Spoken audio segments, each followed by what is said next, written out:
mbere na mbere banje kubasuhuza mbifuriza umunsi mwiza.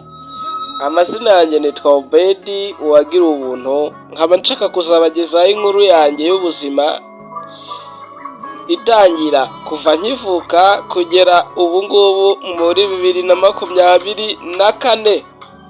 Mukaba mushabwa gukurikirana iyo nkuru yose yuzuye kuri channel yitwa Teacher TV cyangwa ukandika @Obedi TV1 ugakurikirana inkuru yose ntucikwe.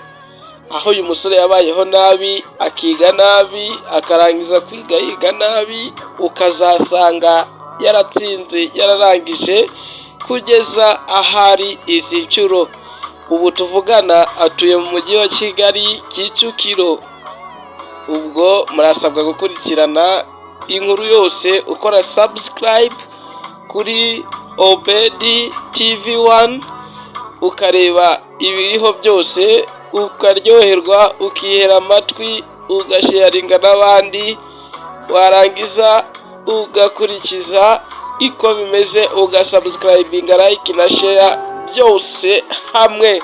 Turi kumwe kuri Obedi TV